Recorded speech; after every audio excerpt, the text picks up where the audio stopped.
ओम शांति। आज की इस गहन चर्चा में हम कुछ बहुत ही गहरे और अप्रत्याशित आध्यात्मिक रहस्यों पर बात करने वाले हैं। ओम शांति। जी बिल्कुल। और आज की चर्चा बहुत खास होने वाली है। हाँ, क्योंकि आमतौर पर इंसान असीम शांति और सत्य को ना जाने कहाँ-कहाँ खोज रहा है, अंतरिक्ष के अंधेरों में या समुद्र की गहराइयों में, लेकिन वो सत्य बाहर है ही नहीं। एकदम सही कहा। वो तो मनुष्य की अपनी चेतना में ही छिपा है। इंसान बाहर सब खोज रहा है, पर अपने भीतर झांकना भूल गया है। बिल्कुल। और आज दिनांक 20 अप्रैल 2026 है और हम हर बार की तरह आज की बाबा की मुरली पर विस्तार से चर्चा करने वाले हैं। तो आज का हमारा जो मुख्य उद्देश्य है, वो रोजमर्रा की बातों से हटकर मुरली के कुछ बहुत ही विशेष रहस्यों को समझना है। हाँ, तो चलिए शुरुआत करते हैं आज की मुरली के मीठे बच्चे महावाक्य से। बाबा ने आज कहा है कि मीठे बच्चे, तुम ईश्वरीय सैल्वेशन आर्मी हो। ईश्वरीय सैल्वेशन आर्मी। हाँ, और आगे कहा है कि तुम्हें सबको सद्गति देनी है, सबकी प्रीत एक बाप से जुटानी है। ये बहुत ही गहरी बात है। और इसी के साथ जो मुरली का सार है ना, वो भी मैं बता देती हूँ। सार में मुख्य बात यह है कि हमें अपनी बुद्धि की प्रीत सबसे तोड़कर एक बाप से जोड़नी है और सच्चा रूहानी खिदमतगार बनना है। बिल्कुल, रूहानी खिदमतगार यानी स्पिरिचुअल सर्वेंट।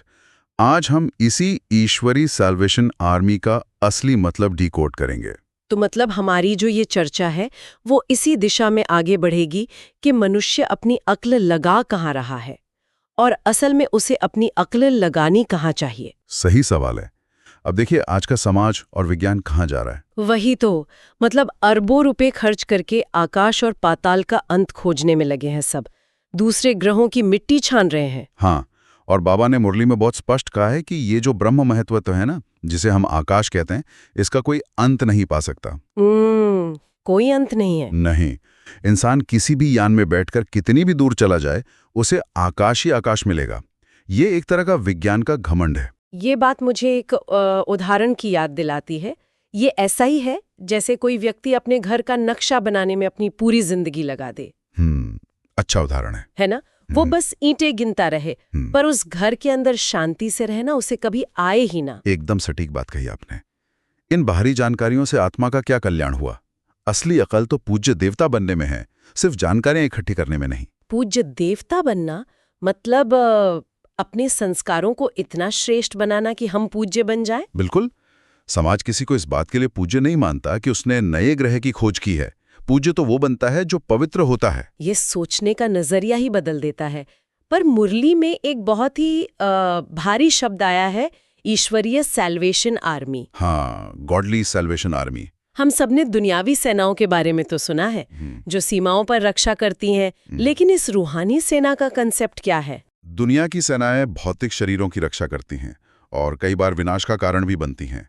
लेकिन जो ये रूहानी सेना है, इसका काम आत्माओं की सद्गति करना है। सद्गति मतलब सैल्वेशन देना? हाँ, सैल्वेशन का अर्थ ही है किसी को पतन से निकालकर शांति की ओर ले जाना। कलयुग के अंत में जब पूरी मानवता तमोप्रधान अवस्था में आ जाती है। तमोप्रधान यानी जहां अज्ञानता और दुख अपनी चरम सीमा पर है। एकदम सही। ऐसे अंधकार के समय में ये रूहानी सेना हथियारों से नहीं लड़ती, बल्कि ज्ञान और पवित्रता के बल पर भड़की हुई आत्माओं को रास्ता दिखाती है। अरे वाह! तो अगर हम इस रूहानी सेना का हिस्सा है तो हमारी जिम्मेदारी तो बहुत बड़ी हो जाती है। बहुत बड़ी जिम्मेदारी है। एक रूहानी खिदमतगार के रूप में हमारी सबसे पहली जिम्मेदारी है कि हम स्वयं उस एक निराकार परमात्मा से सच्ची प्रीत जोड़ें। मतलब पहले खुद को अडोल बनाना होगा, तभी तो दूसरों को रास्ता दिखा पाएंगे ना? बिल्कुल। लोगों को ये बताना कि सर्व की सद्गति करने वाला सिर्फ एक बाप है, यही इस आर्मी का मुख्य कर्तव्य है। यहाँ पर ना एक बहुत बड़ा सवाल खड़ा होता है, जो अक्सर लोगों को उलझन में डालता है। समाज में तो यही माना जाता है कि भक्ति मार्ग और ज्ञान मार्ग एक ही है। हाँ, लोग सोचते हैं कि भक्ति करते करते एक दिन ज्ञान मिल जाएगा। जी, पर आज की मुरली तो इस मान्यता को पूरी तरह खारिज करती है। बाबा कहते हैं कि भक्ति के बीच में ज्ञान आ ही नहीं सकता। ये एक बहुत गहरी बात है जिसे समझना जरूरी है। भक्ति मार्ग जो है वो मूलतः भावनाओं पर आधारित होता है। मतलब सिर्फ पुकार है पर पहचान नहीं है। सही कहा।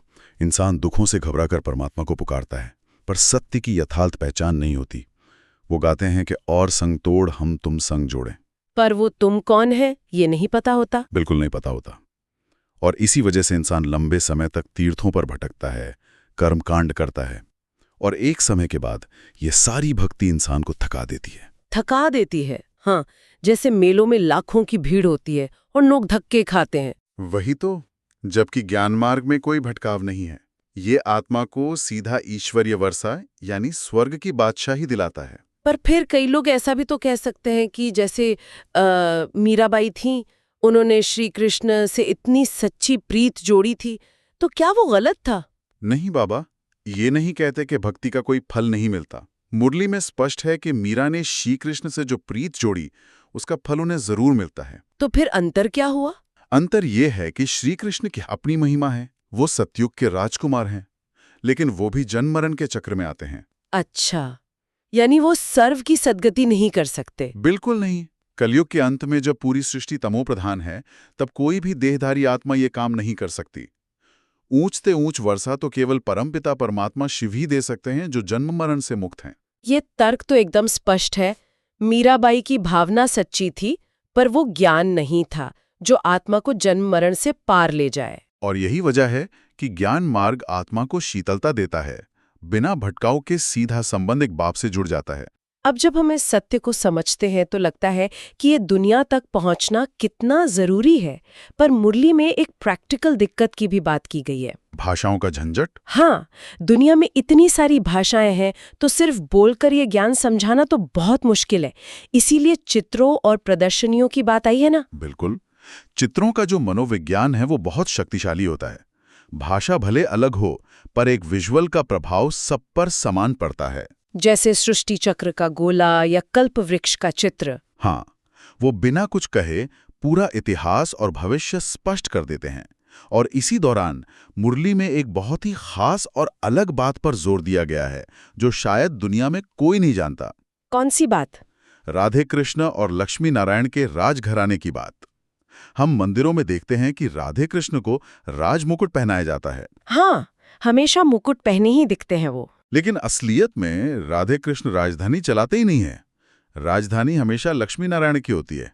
अरे, सच में? ये तो बहुत ही गहरा रहस्य, मतलब दुनिया के शास्त्रों में या ख्यालों में भी ये बात नहीं है। बिल्कुल। राधे और कृष्ण दोनों अलग अलग राजघरानों के बचपन के रूप हैं। वो प्रिंस और प्रिंसेस हैं। उनके सिर पर राजाई का ताज नहीं होता। तो जब वो बड़े होते हैं और उनका स्वयंवर होता है, तब वो लक्ष्मी नारायण बनते हैं। एकदम सही। इतिहास में हमेशा राम सीता का घराना या लक्ष्मी नारायण का घराना होता है, राधे कृष्ण का घराना नहीं होता।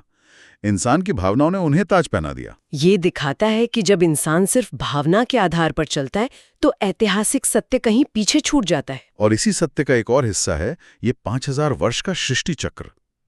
मुरली याद दिलाती है कि ये पूरी कहानी हर 5000 वर्ष बाद हूबहू रिपीट होती है। ये 5000 वर्ष के चक्र वाली बात ना मन पर बहुत गहरा असर करती है।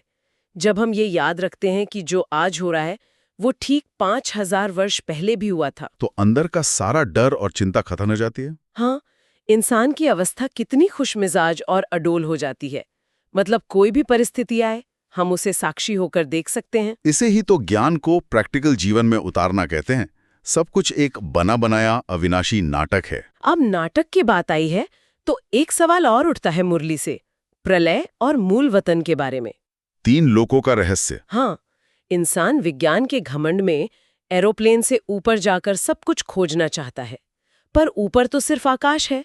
हमारी आत्माओं का असली घर कहाँ है? हमारा असली घर है मूल वतन, जिसे शांतिधाम भी कहते हैं। ये साकारी दुनिया तो हमारा कर्म क्षेत्र है। तो जब दुनिया खत्म होती है तब क्या होता है? क्या सब कुछ पानी में डूब जाता है प्रलय की तरह? नहीं, बाबा कहते हैं कि ये अविनाशी खंड है। दुनिया पूरी तरह कभी खत्म नहीं होती, बल्कि उसका परिवर्तन होता है। अच्छा, मतलब तमो प्रधान दुनिया खत्म होती है और सतो प्रधान दुनिया आती है। बिल्कुल। और उस ट्रांसफर के समय आत्माएं अपने असली घर यानी मूल वतन वापस जाती हैं। ये बहुत ही स्पष्ट करने वाली बात है। अब एक और सवाल आता है जो सुनने वाले कई लोगों के मन में आ सकता है, जो अभी गृहस्थ व्यवहार में है। हाँ, कि क्या इस ज्ञान के लिए सन्यासियों की तरह घर छोड़ना पड़ेगा? बिल्कुल। क्या कफनी पहन के भागना होगा? ऐसा बिल्कुल नहीं है। मुरली में बाबा ने साफ कहा है कि सन्यासियों की तरह घर छोड़कर भागने की कोई जरूरत नहीं है। भागना तो आसान है। तो फिर असली रूहानी खिदमत क्या है? असली महानता इसमें है कि गृहस्थ व्यवहार में रहकर, अपने परिवार में रहकर कमल के फूल के समान पवित्र रहा जाए। कमल का फूल मतलब कीचड़ में रहते हुए भी उससे अछूता रहना। एकदम सही। अपने ही लोगों का कल्याण करना है, डरने की कोई बात नहीं है। बस अपनी बुद्धि की प्रीत एक बाप से जोड़नी है तो इस बेहद की बादशाही का अनुभव इसी गृहस्थ जीवन में होगा। ये बहुत ही राहत देने वाली बात है। मतलब आध्यात्मिकता का अर्थ भागना नहीं है, बल्कि वहीं रहकर अपनी चेतना को ऊपर उठाना है। बिल्कुल, यही इस ज्ञान की सुंदरता है। तो चलिए अब हम आज की चर्चा को समेटते हैं और मुरली का सार एक बार फिर से रिवाइज कर लेते हैं ताकि सबको आसानी से याद रहे। जी बिल्कुल। तो सबसे पहली बात ये कि हमें अपनी बुद्धि की अक्ल सिर्फ पूज्य बनने में लगानी है, बाहरी जानकारियां इकट्ठा करने में नहीं। सही है। दूसरी बात कि सच्ची प्रीत एक परमपिता शिव से जोड़नी है जो जन्म मरण से मुक्त है। और तीसरी बात कि गृहस्थ में रहकर खुशमिजाज अवस्था के साथ रूहानी खिदमत करनी है। ये सार बहुत ही स्पष्ट रूप से आपने बता दिया और इसके साथ ही आज के वरदान और स्लोगन को भी समझना बहुत जरूरी है। हाँ, आज का वरदान है अपने श्रेष्ठ व्यवहार द्वारा सर्व आत्माओं को सुख देने वाली महान आत्मा भव। अब यहाँ देखिए, पुण्य या सुख देने का मतलब सिर्फ पैसे का दान देना नहीं है। तो फिर असली सुख देना क्या है? असली महानता इसमें है कि आपके बोल और व्यवहार से किसी को ऐसा सुख मिले कि उसके दिल से स्वतः आशीर्वाद निकले। अरे वाह! हमें दिन भर चेक करना है कि कहीं हमने अपनी किसी बात से किसी को दुख तो नहीं दिया। ये तो रोज की चेकिंग है। और आज का स्लोगन भी बहुत प्रैक्टिकल है। स्लोगन है, करने के बाद सोचना ही पश्चाताप का रूप है। यानी कर्म करने से पहले सोचो, बिना सोचे समझे काम करना अज्ञानता है। बिल्कुल। बीज बोने से पहले ही देख लो कि उसका फल क्या होगा। इसके साथ ही आज एक बहुत ही सुंदर अव्यक्त इशारा भी है। जी, अव्यक्त इशारा। उसमें कहा है कि महान बनने के लिए मधुरता और नम्रता धारण करो। और एक विशेष शब्द आया है, इजी नेचर। इसका क्या मतलब है? इजी नेचर मतलब समय और व्यक्ति के अनुसार खुद को मोल्ड कर लेना, पानी की तरह जो हर बर्तन का आकार ले लेता है। जो इंसान मिलनसार है वो इजी है, पर कई लोग इजी होने का मतलब लापरवाह या अलबेला होना समझ लेते हैं। और यही सबसे बड़ी गलती है। बाबा कहते हैं कि इजी माना, अलबेला नहीं। अलबेला इंसान अपनी जिम्मेदारियों से भागता है। हाँ, काम को टालता है। जबकि इजी नेचर वाला व्यक्ति जिम्मेदारी निभाता है, पर वो किसी बात को लेकर जिद नहीं करता, टकराता नहीं है। तो इजी बनना है, अलबेला नहीं। ये अंतर बहुत जरूरी है समझना।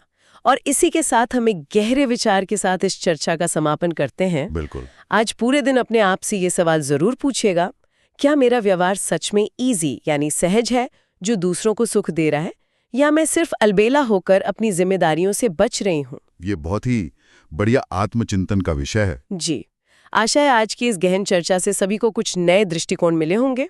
ओम शांति। ओम शांति।